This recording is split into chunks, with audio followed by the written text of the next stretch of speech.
G'day guys, I'm Matt Brand, and this, is the 2021 Genesis GV80.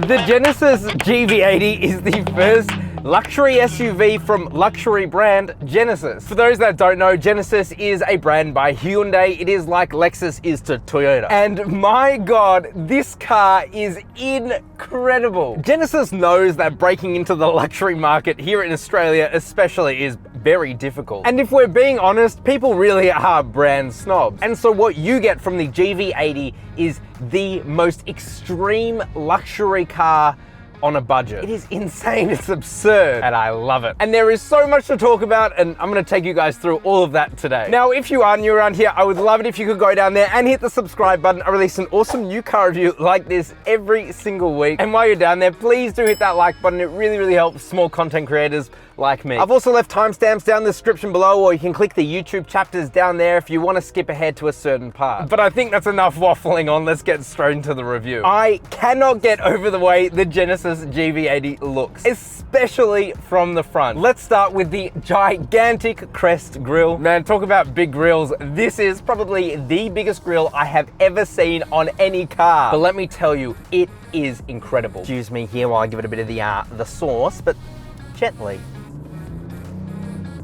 All right, you go. What I love most about the grille is just how premium it looks. The way it's like wrapped in this very bright chrome. It reflects light like no tomorrow. And honestly, it just looks stunning. And did I mention, it is enormous, but it does give it such a presence on the road. Flanking the grille are the double line headlights, which Genesis say is a staple of their brand, and I like it. Keep it that way, Genesis, because it looks great. Of course, what I like most is their looks. That daytime running light double line is awesome, but they are very functional too. Those daytime running lights, they also are the turning signal indicators, which is a very cool look. It's like a continuous line as well across the entire side of the car when you do put on the indicators. But the headlights themselves, they have a quad LED setup, and it's very bright, especially low beam, high beam, so it's good. It's more than just a pretty face. Down the bottom left and right, you do have functional air vents that help streamline air across the side of your Genesis GV80. And then other than that, you have really sharp edges, creases, and muscular body lines that really does give it a huge presence on the road. The front is honestly truly incredible, and the side is a continuation of that. The side is of course very SUV, and it looks like a Bentley in more than one way. And I do think that is intentional, because some of the Bentley designers, guess who designed the Genesis GV80? For me, the biggest telltale sign that this is meant to look like a Bentley is the B on the side, which is the turning signal indicator. But it is a B and looks very, very similar to the B you get on the Bentley Bentayga SUV. But hey, it's a cool touch to have on a car that costs like a quarter of the price. Standout for me are the 22-inch wheels. They look incredible. They are just gigantic. They're huge, even on the side of this massive SUV. And that does help to make it look even more premium. They also are a flat chrome look, and that chrome is everywhere on the side too. Biggest of all is on the side down the bottom. Wow, it's massive. You of course have chrome around the windows, and you have it up the top. I love the side. And just like the front, you do have very aggressive body lines and cutouts and stamps. It's very haunched on the road. And then the rear for me is something you just can't not love. It is beautiful. First of all, the taillights are the same double lines as up the front, and they do look great, especially at night. They are a bright LED, and they are the turning signals, of course. They're hidden within there, just like the front. Just like the front and side, the rear is stamped out. It does give it a very muscular, big presence. And then apart from the roof spoiler up top and the big Genesis badge, that's pretty much it. So there's not too much going on, and that is a good thing. Overall, I just can't get enough of the Genesis GV80. I think it is such a beautiful car. Everybody thinks it's a Bentley or something super premium, or certainly a lot more than its price tag at 115,000 Australian dollars would suggest. This looks like a $300,000 car, not a $100,000 car. That is a feat. And I can't tell you how many people have been breaking their necks trying to get photos of this car, coming up to me, asking me what it is. And because you probably won't be seeing so many of these on the roads, I think it's gonna be a pretty common practice. But I wanna know what you guys think. So in the comment section below, I have left left a thread about what you love or what you hate about the Genesis GV80. I've left my opinion down there, so go into the sticky comment and see what I have to say and let me know what you guys think. So go down there and let me know now. Now I want to move on to the interior, and I want to start with the overall look, layout, and feel. YouTube doesn't like this, but I'm going to say it. Holy the GV80 is not just how premium it looks outside, it's how premium it is inside. Believe me when I say the interior is nuts. As I said, Genesis knows it's hard to break into the luxury segment, so they've thrown everything into the interior as well, and you can notice immediately. First of all, it's beautiful in here. Everything is well placed, well designed. There is no rattles, squeaks, nothing like that. Even better are the materials. Everywhere that looks like leather is real leather. Everywhere that looks like wood is real open pore wood. I don't even know what open pore wood is. What's the difference between open pore and closed pore? God, I don't know. It just sounds fancy and it looks incredible. You also have places with real aluminium too. For example, this center console here is cool to the touch, and the volume up and down and tuning little scroll wheels are metal. These are huge, huge optional extras on competition like the BMW X5. You get it as standard across the range. By the way, there are some beautiful design touches like the leather on the doors. It's like a yacht in here. It's insane. Incredible. In fact, I'm so excited, I'm gonna give it a bit of the sauce. Far out.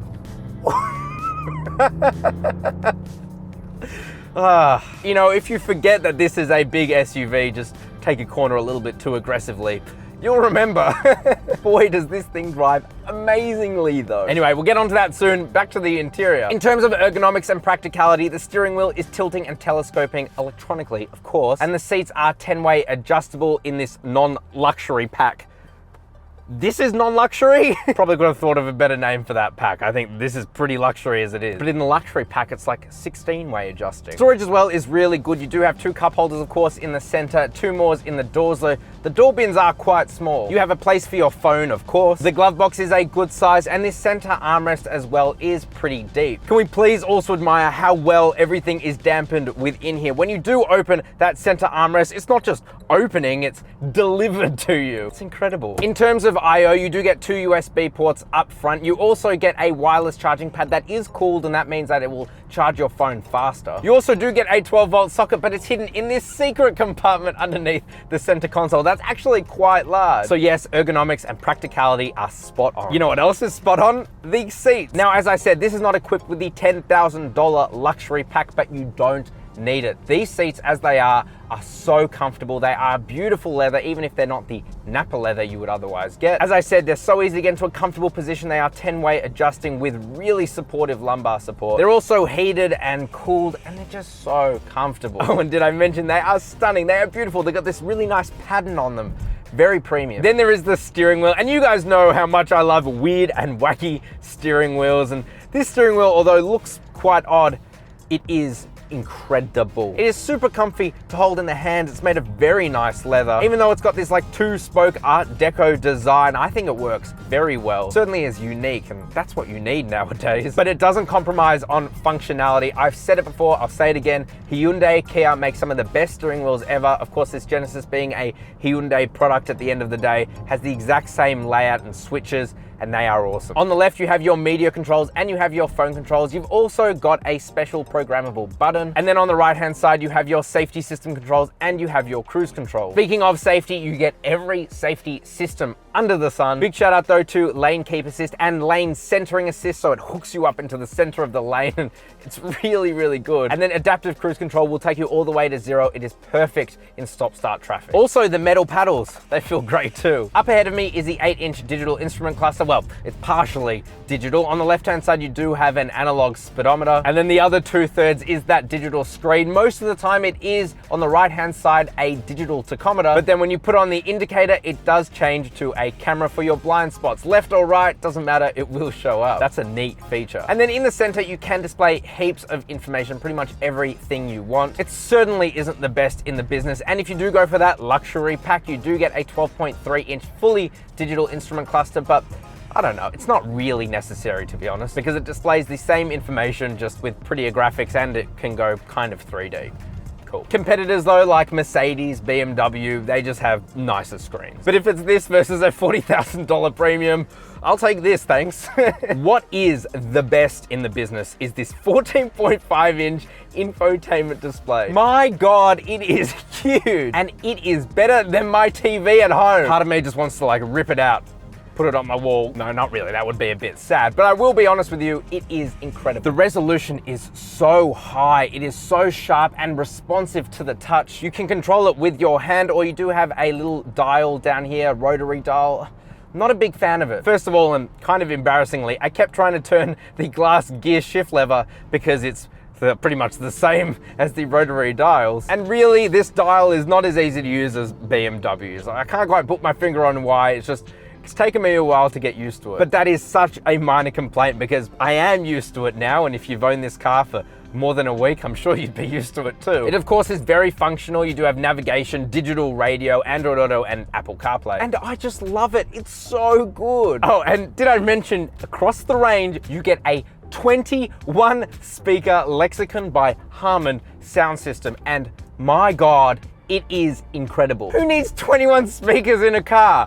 Well, apparently you do if you buy a GV80. I'm not complaining, it's awesome. And then we have the air conditioning controls, and it is a digital system. You have a screen up here that you use to control it, and I will say, it's kind of convoluted. You know, it kind of adds another step to just wanting to turn on the air conditioning controls. It looks great, but I've kept it on auto because it's a bit of a pain in the bum. And even though this car does have tri-zone climate control, i.e. in the back seat, you do get climate control individual, you have to do it up here because you don't have the luxury pack. In the luxury pack, you get controls in the back. In this, you don't. You have to do it all from this, and that's a bit annoying. Is it $10,000 annoying? No. No, it's not. Talking about rear seats, and it is the same beautiful leather as up front. It is such a comfortable place to sit. You can recline and slide the seats as well. I'm 5'11". I have plenty of leg room, toe room, and headroom, even though I sit quite far back in my driver's seat, so that is impressive. You also get 2 USB ports back there and a 12-volt socket, and more annoyingly, you can move the passenger seat back and forward from back there, which if you have kids, yeah, that could get annoying. You also get peasant blockers back there so you can shade your diplomats as you drive them around. And of course, being such a massive SUV, you do get a third row. And again, same beautiful leather. The issue is no adult will be able to fit back there unless they're shorter than like 5'6". At 5'11", I have zero headroom, like none. Legroom would just be okay, but you'd have to put the rear seats all the way forward, and that means that the rear seat passengers are gonna have no legroom. So yeah, you'd have to be pretty short or really in a pinch. And then in terms of boot space, with all 3 rows up, Genesis haven't actually released how much boot space you have. Weird. It's enough. However, with 2 rows up, you get 727 liters of boot space. With all rear seats down, you get 2,144 liters of boot space. Yes, this car is massive, and yes, you get a lot of storage space. Of course, what you want to know is, how does the Genesis GV80 drive? It's magical.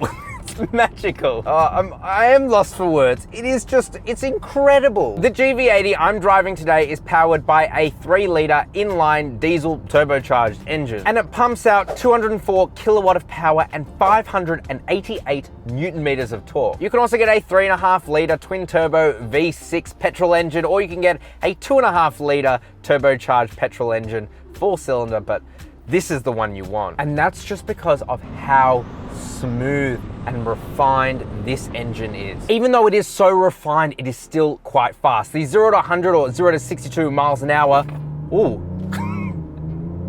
is around about 6.7 seconds. And it feels quick, especially when you brake boosted, i.e. you put your foot on the brake, you let it build up a bit of boost within that turbocharger, and it pulls. Oh, the seatbelt was stuck.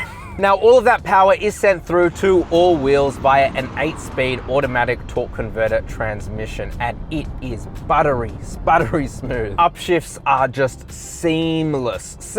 You cannot notice them, as are downshifts. It is a beautiful pairing with this truly magnificent engine. Now, even though this does have some sporty aspects, for example, the all-wheel drive system, when you put it in sport mode, does send most of the power to the rear wheels. Just real wheels? Rear wheels, just like a real sports car. Not that this is a sports car. Please let me put that out there. This is not meant to be a sports car. But you also get an electronic limited slip differential, which sends power to the wheel with most grip. So even when you do take a corner, maybe a little bit too hard, you still have loads of grip. But let me tell you, this feels much more like a boat than it does a sports car. Sorry, a yacht. It's a yacht. It just glides along the road. And a big reason for that is that it does have adaptive dampers, and not just normal adaptive dampers. It has a camera array that scans the ground in front. It looks for imperfections and changes in the road conditions ahead, and it changes the suspension accordingly.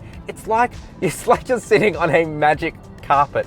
It's that good. Big shout out as well to the sound deadening. It is so quiet in here. Even though it doesn't have the active noise cancellation included in that luxury pack, you don't need it. It is so quiet within here. Truly, it's serene. it's serene. Now, yes, even in sport mode, this car won't win a race around the Nürburgring, but it doesn't need to. This is what I hate about like luxury SUVs. They have to be not only luxury, extremely comfortable, but they also have to be incredibly sporty. Just as quick to 0 to 100 as a old Lamborghini Murcielago. No, you still get an incredibly quick car. It is powerful. 0 to 100 in 6.7 seconds, nothing to stub your nose at. But if you want to try and bend the rules of physics by being able to turn a corner and not have the car topple over, good luck. You have to compromise by having very stiff suspension, uncomfortable. This is a 2.2 ton tall car. Keep that in mind. So yes, you turn a corner and there is loads of body roll, but that is okay.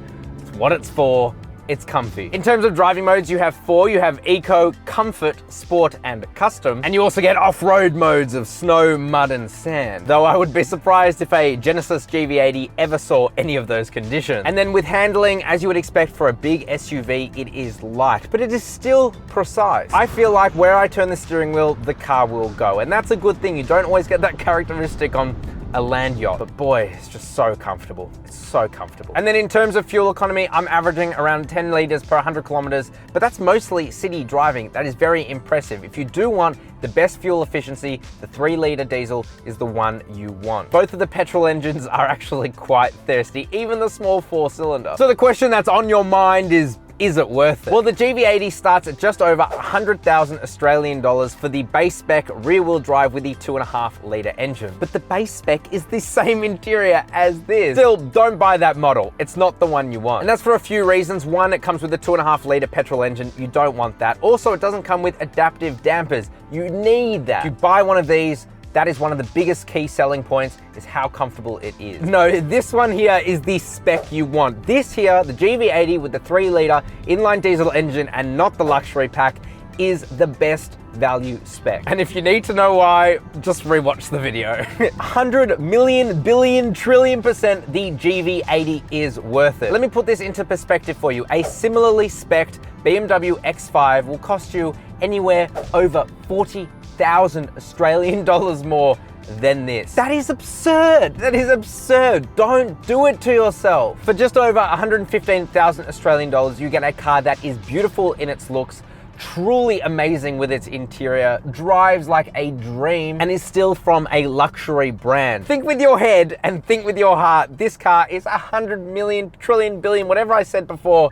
It's worth it, and it's certainly worth it over its competitors. But anyway, guys, thank you very much for watching. If you did enjoy this video, click over there and watch my Kia Sorento video. That is an amazing car as well. Again, such good value. Of course, please do go down there and hit the subscribe button. I release an awesome new car review like this every single week. While you're down there, like the video and comment. What do you think of the Genesis GV80? Thank you guys very much for watching, and I'll see you next week.